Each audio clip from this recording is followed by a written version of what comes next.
बहुत बहुत शुक्रिया चेयरमैन साहब। जमहूरियत के इस ताजमहल में मुझे सबसे पहले शुक्रिया अदा करूंगा अपनी पार्टी और उसके लीडर चौधरी अजीत सिंह जी का। उन्होंने मुझे इस हाउस में भेजा। अहलुवालिया साहब कह रहे थे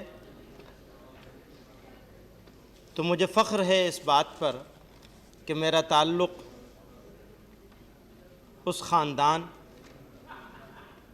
और उस तंजीम, उस ऑर्गेनाइजेशन से है जिसने मुल्क की आज़ादी के लिए तवील जिद्दोजहद की, क़ुरबानियाँ दी। ख़ुद मेरे दादा मौलाना हुसैन अहमद मदनी रहमतुल्लाह अलैह 10 साल जेलों में रहे और जब मुल्क आज़ादी के करीब आया, मुल्क की आज़ादी का वक्त आया, तो हम आज सीने को चौड़ा करके इस बात को कहते हैं, हमारी जमात ने, हमारे असलाफ ने, बुज़ुर्गों ने मज़हब के नाम पर मुल्क की तक़सीम की मुखालिफत की और सब लोगों के मान लेने के बावजूद भी उन्होंने आखिर वक्त तक उस तक़सीम को तस्लीम नहीं किया।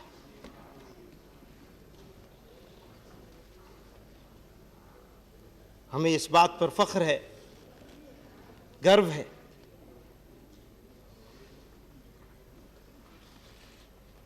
कि हमने ऑप्शन होने के बावजूद, हमारे पास ऑप्शन था कहीं और चले जाने का,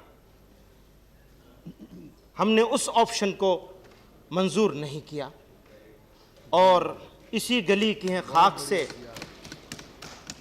इसी गली की हैं खाक से यहीं खाक अपनी मिलाएंगे, न बुलाए आपके आए हैं न निकाले आपके जाएं। मौका है तो कुछ बात अर्ज कर दूं।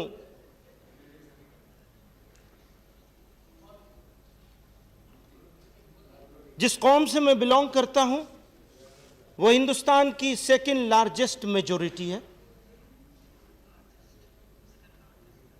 दूसरी बड़ी अक्सरियत। और हमें तो फ़ख्र है अपनी तारीख़ पर, लेकिन बदकिस्मती से पिछले 60 सालों में आज़ादी के उन हीरोओं ने, वो हीरो जिन्होंने मुल्क को आज़ाद कराया, आज़ाद कराने के लिए बलिदान दिए, कुर्बानियाँ दी,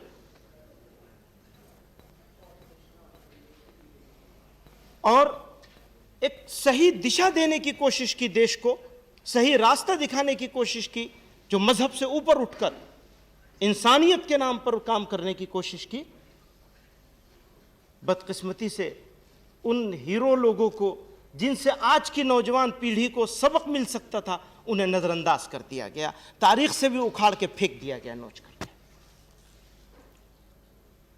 आज का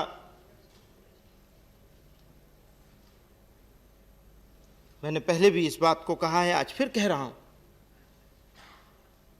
मुल्क इस बात को महसूस करता है कि दहशतगर्दी एक बड़ा चैलेंज है, टेररिज्म, आतंकवाद। ये पैदा कैसे होता है?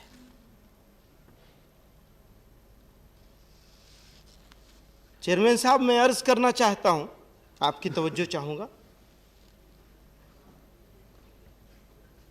किसी कौम को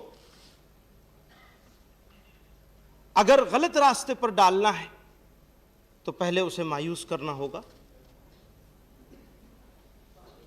उसके बाद उसको भड़काना होगा। आज हिंदुस्तान का मुसलमान इस चैलेंज से गुजर रहा है।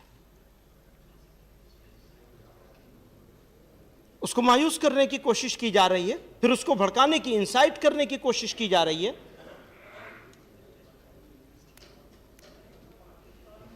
तो दो तरफा वार झेल रहा है, अंदर से भी और बाहर से भी। इस मुल्क को, हमारे देश को इकट्ठे होकर के सोचना होगा, पार्टी लाइन से ऊपर उठकर, कि कैसे वो नौजवान जिसके दिल में ये जज्बा है कि लहू देंगे तो लेंगे प्यार मोती हम नहीं लेंगे, लहू देंगे तो लेंगे प्यार मोती हम नहीं लेंगे, हमें फूलों के बदले फूल दो शबनम नहीं लेंगे। मोहतरम हजरात, मैं इस हाउस का कीमती वक्त बर्बाद नहीं करूंगा, लेकिन ये बात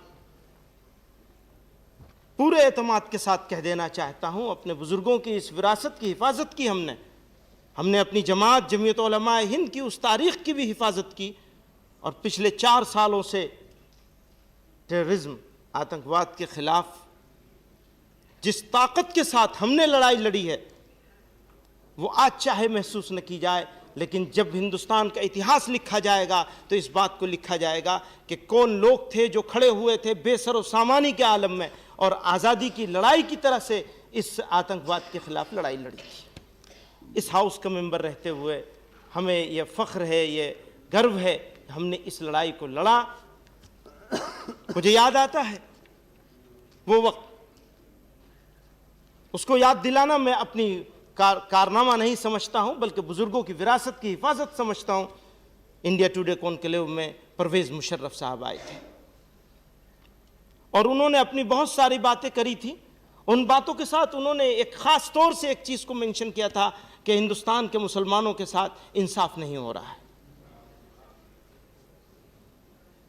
मैं उस गैदरिंग में मौजूद था, बहैसियत स्पीकर के मुझ में था, लेकिन उस दिन उस सेशन में नहीं था, आराम से पीछे बैठा था, सोचता था सुनूंगा बात। मैंने वहाँ उनको एक बात कही थी, कई बातें कही थी, लेकिन एक बात ख़ास तौर से मेंशन करना चाहता हूँ, और वो वहाँ सिर्फ कही नहीं थी, वो मेरा यकीन है।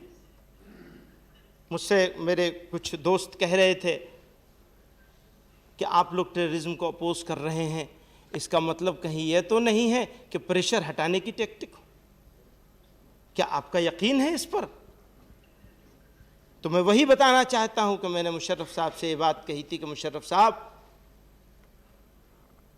आप कई बातें थी, उसको मेंशन नहीं करूंगा यहां, लेकिन एक बात खास तौर से जिसको यहां मैं कहना चाहता हूं, बताना चाहता हूं, कि मैंने उनसे कहा था कि आप जो हैं हिंदुस्तान के मुसलमानों की फिक्र और चिंता छोड़ दीजिए। हिंदुस्तान के मुसलमानों की प्रॉब्लम्स को सॉल्व करने के लिए हिंदुस्तानियों की ये सिविल सोसाइटी पूरी ताकत से मुसलमानों के साथ खड़ी है, और उसके साथ ये सिविल सोसाइटी इंडिया की नाइंसाफी होने नहीं देगी। मैं अपने दाएं हाथ के साथियों से भी कहना चाहता हूं, हम हिंदुस्तान में ऑप्शन होने के बावजूद हिंदुस्तान में रहे हैं। हमें पॉलिटिकल रीजन से नहीं, बल्कि दिल खोलकर हमारी प्रॉब्लम्स के बारे में सोचिए और उनको हल कीजिए। हमारे जवानों को मायूस न होने दीजिए और उनको इस फ़ख्र के साथ जोड़ दीजिए जो फ़ख्र मेरे अंदर है।